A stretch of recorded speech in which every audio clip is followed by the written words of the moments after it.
औज़ुबिल्लाहि मिनश्शैतानिर्रजीम बिस्मिल्लाहिर्रहमानिर्रहीम अस्सलामु अलैकुम वरहमतुल्लाहि वबरकातुहू। सूरह कहफ है मेरे सामने और सूरह कहफ की आयत नंबर 99 है 89। पारा नंबर 16 है और रुकू नंबर 2 चल रहा है। आयत नंबर 88 में अल्लाह तबारक व तआला ने हज़रत ज़ुल्करनैन को ज़िक्र करते हुए फरमाया कि ज़ुल्करनैन ने एक कौम को पाया जिस पर अल्लाह तबारक व तआला ने ज़ुल्करनैन को इख्तियार दिया। और फिर ज़ुल्करनैन ने उन लोगों से ख़िताब करते हुए फरमाया कि जो नाफरमानी और जुल्म करेगा उसको मेरी तरफ से भी सज़ा होगी और अल्लाह तबारक व तआला की तरफ से भी उसको आखिरत में बहुत बड़ी सज़ा होगी। और इसी तरह जो ईमान लाएगा और नेक अमल करेगा उसको दुनिया में मेरी तरफ से भी अच्छाई का उम्मीद रखेगा, अच्छाई मिलेगी और अल्लाह की तरफ से भी अच्छा ही मुकाम है उसका। आगे ज़ुल्करनैन ने सफ़र किया और ज़ुल्करनैन वो शख्स हैं जिसके बारे में नबी सल्लल्लाहु अलैहि वसल्लम को आजमाइश में डाला गया कि पूछा गया कि ज़ुल्करनैन के बारे में हमें बताएं। जो इधर वजाहत कुरान पाक में हो रही है उससे ज़ुल्करनैन एक बादशाह साबित हो रहे हैं और वो बादशाह जिन्होंने मशरक़ से मगरब, मगरब से मशरक़ तक पूरी दुनिया को छान मारा और उनको अल्लाह तबारक व तआला ने असबाब भी अता किए। अब यहाँ देखते हैं कि मशरक़ से मगरब तक ज़ुल्करनैन मगरब तक पहुँचे सफ़र करके और मगरब में उन्होंने सूरज को डूबने की जगह देखी और उसका हवाल कुरान पाक में बयान हुआ। अब देखते हैं कि सुम्मा अतबा असबाबा तीसरी बार ज़ुल्करनैन सफ़र इख्तियार करते हैं। अब तीसरी बार सफ़र इख्तियार करके ज़ुल्करनैन कहाँ से किधर तक जाएंगे और उनका मंशूर और मकसद क्या है, मिशन क्या होगा। सुम्मा अतबा असबाबा फिर राय सफ़र इख्तियार करते हैं, फिर सफ़र इख्तियार करते हैं ज़ुल्करनैन हत्ता इज़ा बलगा मतला शम्स, यहाँ तक कि वो सूरज तुलू होने की जगह पर पहुँच जाते हैं।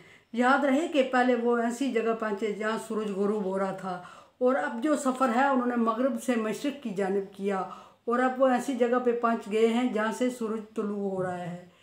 और मगरब के इंतहा तक जब वो पहुँचे थे तो उन्होंने देखा था कि सूरज एक तालाब है बहुत बड़ा और एक बहर है, दलदल है और सूरज उसमें गुरूब हो जाता है। मंजर कशी थोड़ी बहुत हो चुकी है पीछे।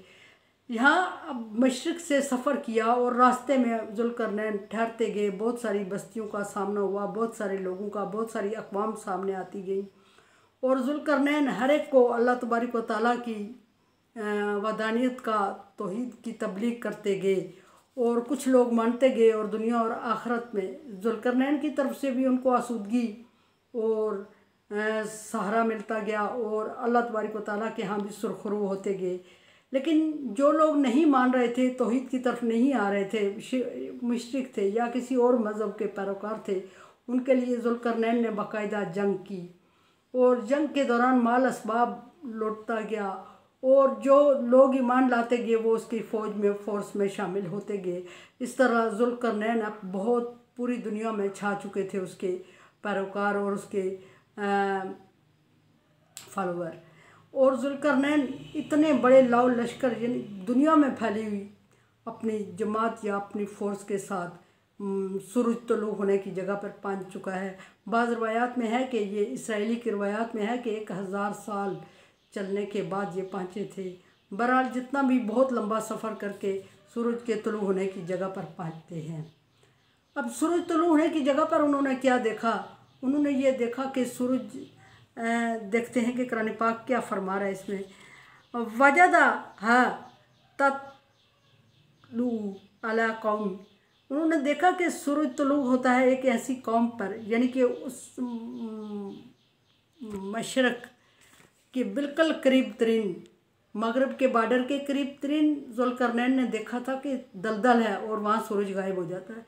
अब मशरक़ के बॉर्डर जिस बॉर्डर के पार कोई और जगह नहीं थी या गुंजाइश नहीं थी, वहाँ उन्होंने देखा कि सूरज जब निकल रहा है तो कुछ लोग आबाद है, एक कौम आबाद है और वो कौम छोटे छोटे जिस्म हैं उनके और सुर्ख तांबे की तरह उनके रंग हैं और उनके पास कोई नंगे जिस्म और उनके पास कोई सर छुपाने की या एक घास का तिनका भी मौजूद नहीं है, ना कोई पहाड़ है, ना कोई पत्थर है, ना कोई दरख्त है, ना साया है, ना सब्ज़ा और हरियाली है।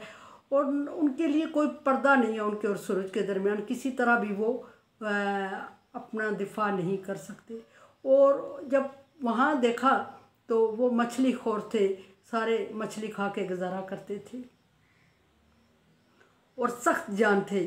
और वो सूरज, वहाँ भी दलदल थी, वहाँ भी पानी था। सूरज गुरूब हुआ था जिस जगह, वहाँ भी पानी था। जहाँ से सूरज निकल रहा है वो भी पानी के एक दलदल से निकल रहा है। और उसके आगे ऐसी कौम है। और वो कौम क्या करते थे, वो लोग के सुबह होते ही जब सूरज निकलता था, चूँकि कोई आड़ कोई ओंट नहीं थी जिससे वो सूरज की तपश से और या रोशनी से अपने आप को बचा सके, तो वो क्या करते थे कि वो सूरज निकलते ही दलदल में घुस जाते थे, पानी में, तालाब में घुस जाते थे। और दिन भर वो उसके पानी के अंदर ही रहते थे और मछली वगैरह ही खाते थे। और उस पानी के अंदर मसलसल रहने से उनकी जल्दें पक्की होके तांबे की तरह सुर्ख हो गई थी। और फरमाया कि लम नजअल लहु मिन दूनिहा सितरा, वहाँ उनके लिए कोई पर्दा या कोई ओंट, कोई जायपना, कोई सहारा, कोई साया, कोई ऐसी जगह नहीं थी जहाँ वो सर छुपा सकें। ऐसी कौम थी। और फिर यहाँ पहुँचने के बाद ज़ुल्करनैन का जिक्र किया जाता है। और ज़ुल्करनैन जब उन लोगों से डायलॉग करते हैं तो वो लोग ज़ुल्करनैन से कहते हैं कि यहाँ कुछ लोगों के, ज़ुल्करनैन उनसे पूछते हैं कि ये क्या है। कुछ लोगों के धड़ नज़र आ रहे हैं, सिर्फ धड़ ही धड़ है। वो लोग ज़ुल्करनैन से कहते हैं कि आपने ऐसा करना है कि सूरज निकलते ही, सुबह होते ही आपने पानी में घुस जाना है, वरना आपकी ज़िंदगी महाल हो जाएगी, आप ज़िंदा नहीं रह सकेंगे इधर। हर कुछ लोगों के धड़ नज़र आ रहे हैं। और पड़े हुए ज़ुल्करनैन ने उनके बारे में पूछा तो वहाँ बताया ये गया कि ये वो लोग थे जिन्होंने सूरज निकलने पर पानी में डूब के पनाह नहीं ली, पानी में डिप नहीं हुए, और इस वजह से ये मर खप गए सूरज की तपश से। और अब इनके धड़ निशान इबरत हैं या रहने वालों के लिए रहनुमाई का सबब है। और ज़ुल्करनैन ने जब उनको देखा तो वो इसी तरह ज़िंदगी गुजारने पे मजबूर थे। और पिस्ता कामत वो लोग रात को बाहर निकलते और उधर उधर जानवरों की तरह फैल जाते।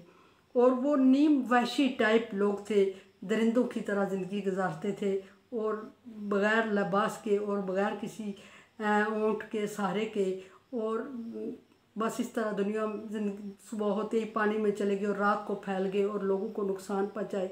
बाज़ रवायात में ये भी है कि दूर दराज एरियाज़ में उनकी फसलें थीं, उस एरिया में तो कुछ नहीं था और रात को वो जाके वहाँ अपनी फसलों के लिए निगरानी कर। लेकिन ये भी कमज़ोर रवायत लगती है कि उनके लिए वहाँ कुछ था ही नहीं। जब उनके जिस्म पे कपड़े नहीं थे और वो मछली खा के गुजारा करते थे, पानी में डूब जाते थे और रात को बाहर निकलते थे, तो रात को सिर्फ इधर उधर चल फिर के वो आबो हवा को चेंज करते होंगे।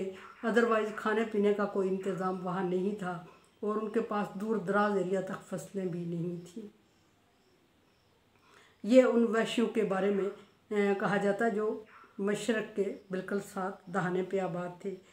और अल्लाह तबारक व तआला फरमाते हैं वक़द अहतना लिमा दैही खुबरा, और इसी तरह हमने ज़ुल्करनैन को बहुत बड़ी बादशाहत दे रखी थी। गो के वो मगरब से चला और मशरक़ तक पहुँचते पहुँचते बहुत दुनिया उसके साथ हो गई थी और बहुत बड़ा लश्कर था और बहुत बड़े लश्कर के साथ वो मशरक़ में पहुँचा था और तबलीग भी करता गया था और फ़ायदा भी उठाया उसने। ना मानने वालों से भी फ़ायदा उठाया, मानने वालों से भी फ़ायदा उठाया।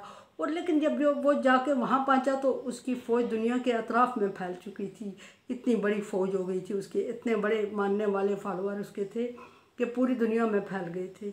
लेकिन अल्लाह तबारक व तआला फरमा रहे हैं यहाँ के हतना बिमा लदैही खुबरा, लेकिन हम उसके पर मुसलसल नज़र रखे हुए थे और उसको हाथे में लिए हुए थे। दुनिया के सामने उसकी फ़ौज, उसका लव लश्कर और जितना भी बड़ा हो जाए तो वो दुनिया के लिए मानी रखता है। अल्लाह तबारक व तआला फरमा रहे हैं मेरे लिए मानी नहीं रखता, मेरे सामने था हर एक बंदा उसका, और मैं उस पर मुसलसल नज़र रखे हुए था और अता किए हुए था। ये भी एक बात है कि मगरब से कहाँ से सफ़र किया, मगरब में पहुँचा, और मगरब से सफ़र करके जब मशरिक़ तक पहुँचा तो ये 2 कर्न हो गए उसके, और 2 कर्न 2 बॉर्डर मराद लेके उसको ज़ुल्करनैन का नाम दिया गया। और ज़ुल्करनैन बादशाह, ज़ुल्करनैन फरिश्ता तो नहीं हो सकता, बहरहाल पैगंबर होने में कुछ कौल हैं और कुछ नहीं हैं।